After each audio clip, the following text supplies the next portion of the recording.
चाणक्य नीति चाणक्य द्वारा रचित एक नीति ग्रंथ है जिसमें जीवन को सुखमय और सफल बनाने के लिए उपयोगी सुझाव दिए गए हैं।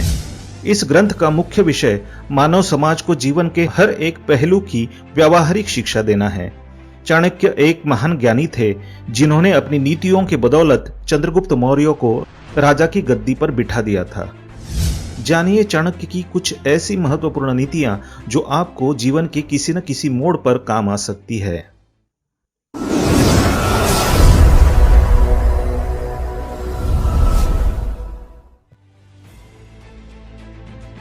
नमस्कार दोस्तों, स्वागत है आप सभी का एक बार फिर से।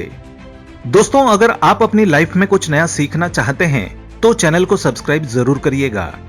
दोस्तों, आज के इस वीडियो में हम आपको चाणक्य नीति के अनुसार बताएंगे कि औरत को कौन से अंग मर्द को भूलकर भी नहीं दिखाने चाहिए, जिसके कारण उसको भयंकर परिणाम झेलने पड़ सकते हैं और उम्र भर पछताना पड़ सकता है।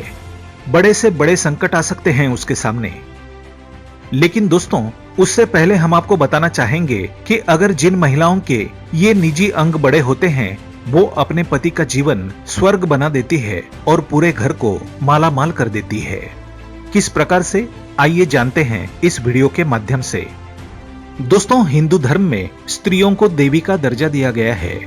शायद इसीलिए ये कहा जाता है कि जिन घरों में स्त्रियों का सम्मान किया जाता है उन घरों पर देवी देवताओं की असीम कृपा बरसती है।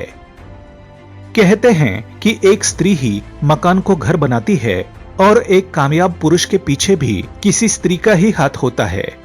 इसीलिए घर के स्त्री को सदियों से माता लक्ष्मी का स्वरूप माना जाता है।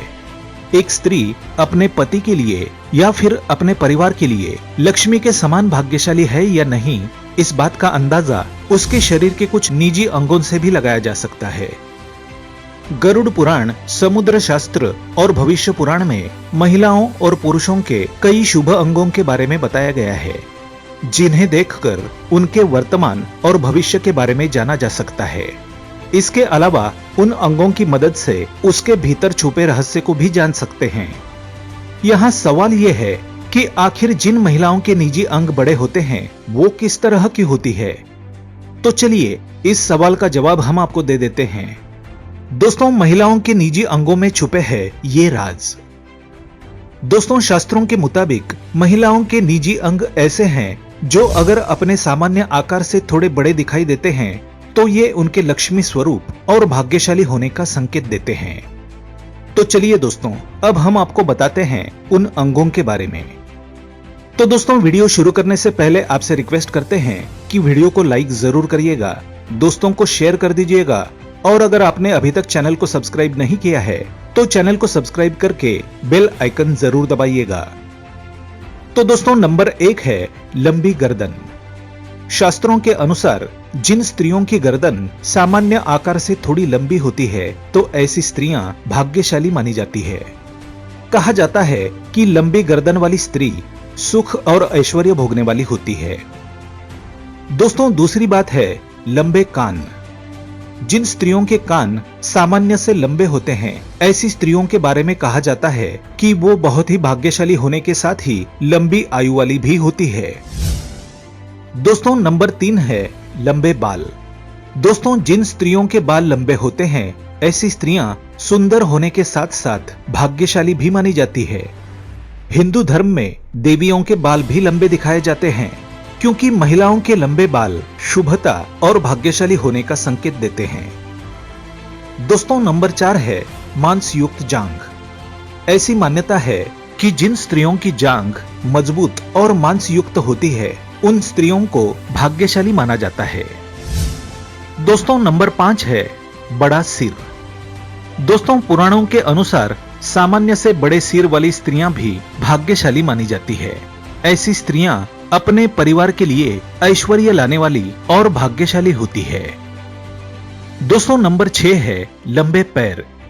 दोस्तों, चाणक्य नीति के अनुसार जिन स्त्रियों के पैर लंबे होते हैं उनके बारे में कहा जाता है कि उनके पैर माता लक्ष्मी के चरणों के समान शुभ होते हैं और ऐसी स्त्रियां अपने घर परिवार को सुख संपत्ति से भर देती है।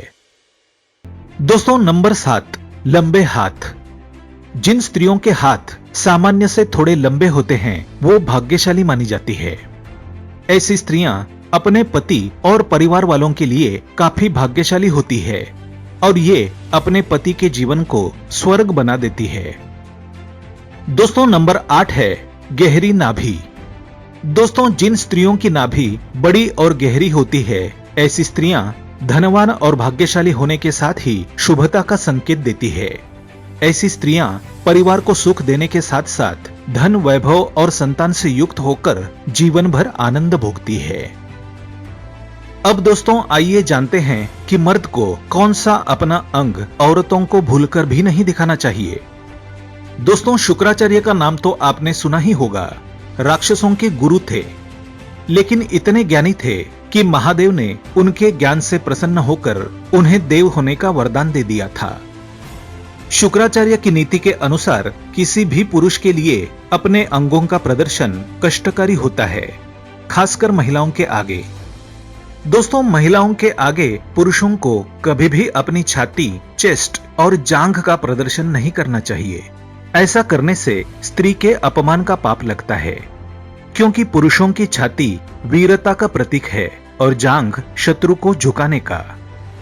अगर आप किसी स्त्री के आगे इन अंगों का प्रदर्शन कर रहे हैं तो आप उसे शत्रु मानकर झुकाने का प्रयास कर रहे हैं, जो कि अपराध है, जिसके कारण आपसे माता लक्ष्मी भी नाराज हो जाएंगी और आपसे बहुत से देवता नाराज हो जाएंगे, जिसके कारण आपको भयंकर परिणाम झेलने पड़ सकते हैं और आपको उम्र भर तक रोना पड़ सकता है। आज का वीडियो बस यहीं तक। दोस्तों अगर आपको हमारा ये प्रयास अच्छा लगा है, अगर आपको ये वीडियो पसंद आया है तो वीडियो को लाइक कर दीजिएगा, दोस्तों को शेयर जरूर करिएगा और चैनल को सब्सक्राइब करके बेल आइकन जरूर दबाइएगा, ताकि आने वाला नॉलेजेबल वीडियो आपको सबसे पहले मिले। दोस्तों मिलते हैं अगले वीडियो में, तब तक के लिए goodbye and thanks for watching my video.